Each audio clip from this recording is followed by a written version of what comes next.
When I started this, a significant number of months ago, all I wanted to do was reproduce the Motorola 6847 video display generator. That seemed like a simple enough task given it was a pretty simple device. No fancy registers, an address counter with only the last bit needed, and a row counter to steer an external character generator. In the world of video, this is pretty much as simple as it gets. The VDG is basically a couple of shift registers. It latches data in once every 4 video clock cycles and shifts the data out as pixels. It generates horizontal and vertical sync signals and 3 video outputs, lambda, phi1 and phi2. This is the standard NTSC and PAL YUV color space signals, but only NTSC frame timing is respected and the alternating line phase of PAL is just wishful thinking. The development path on this project has been a bit tortuous. Originally, it was going to be a Raspberry Pi Pico. At the time, Pico 2 was nowhere near release, and it turns out that A, I was struggling for I/O without multiplexing tricks, and B, I knew nothing about the Pico's PIO state machine. Keeping in mind this is a side project, I ended up stalled a bit on this one. But along the way, I found my ideal hardware in FPGAs. Teaching myself how to work with HDL is where this really gets moving. Rather than use modern FPGAs, I aimed lower and used an older CPLD chip that at the time was readily available at a fair price, not so much now, and started trying to crack the problem I'd set myself.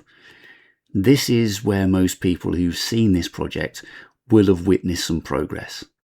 I say progress, but really it was a series of experiments in demonstrating just how little I understood the technology. Anyone familiar with FPGAs and CPLDs will be aware of the synthesis and simulation disconnect. You can simulate your code and see it all run nicely and then be left wondering what has gone wrong when it is loaded onto the real hardware. Roll on another year of small improvements and this is actually generating real video in proper 6847 display modes. The problem is it just doesn't like to play ball with other hardware in my target computer. About this time, Kieran Anscombe released his SAM X8 project, and discussing the problems with him uncovered why I was having so much trouble.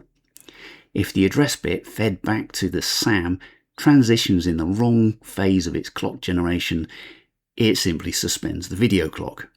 That tiny pause is enough to completely ruin your day, knock the color carrier signal off, and possibly even destroy the frame sync. The source of the problem is also the source of the solution though.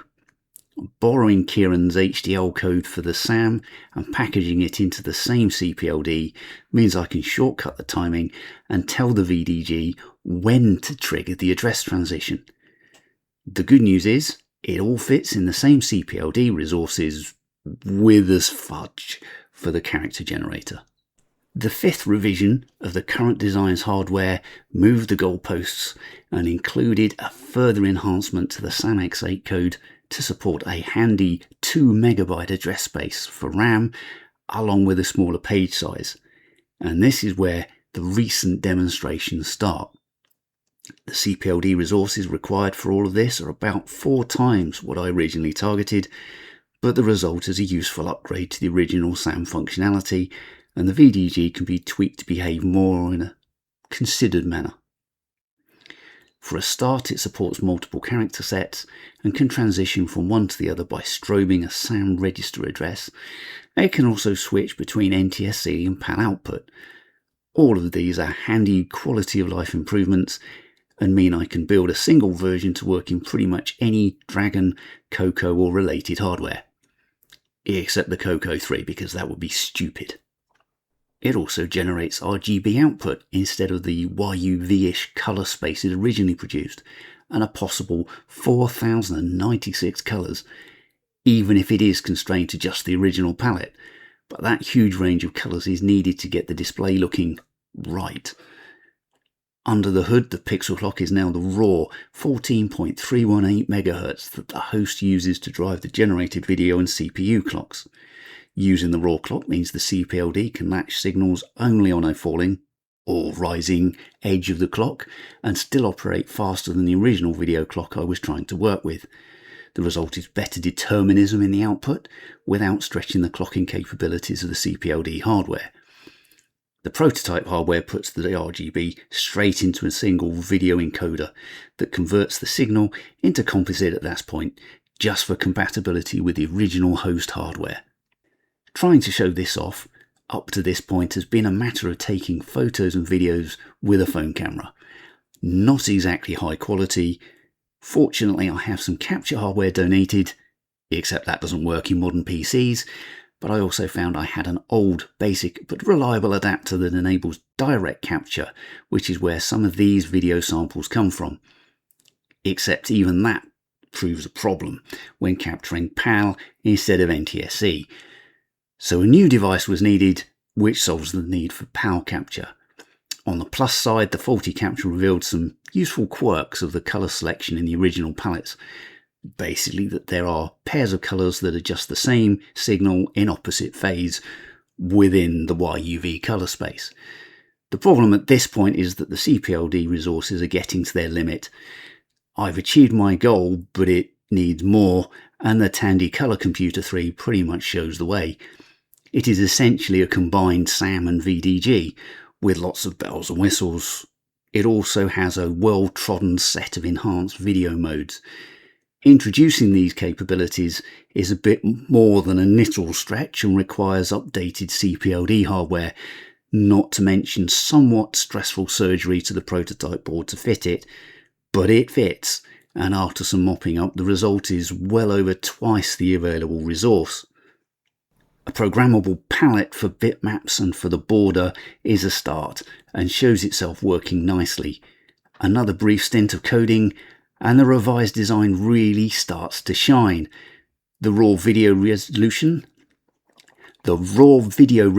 has jumped from a typical for the era 256 by 192 pixel viewport to a rather useful 640 by 225. Unfortunately, composite video struggles with such horizontal resolution, but it works. As does the full 16 colours. There is still more to do. Much more. I've not even begun to tackle the different text mode fonts or the fine-tuned video address mechanisms that enable scrolling. The fonts require a slight rethink or a bigger character generator ROM, and I have not even begun to contemplate how the text colour attributes work. Then there is the byte per pixel bitmap mode. The original Gimme spec included a 256 colour mode that seems to have been dropped from the final hardware, but there is no reason why it can't be implemented here. To really work, it needs to take the VDG and SAM integration to a new level and load data at 4 times the rate originally specified by the 6847, and while there is enough time in the CPU clock cycle, even at double rate, to accommodate this rapid data access for video, it doesn't fit nicely. In effect, the video access side of the clock cycle needs to load 2 bytes at a time, creating a buffered input stream instead of the on-demand approach that is currently used. The RAM can handle the access time needed, and the CPLD can certainly generate short bursts of memory requests, but it means re-architecting the code to make it work. For now though, the progress is solid, and most importantly, it fits in the target hardware resources. The next generation of prototype will swap the video encoder out to become a separate device in the video chain, and a dedicated video DAC will manage the RGB signal levels. This should be the final prototype for a Gimme-style video SAM device.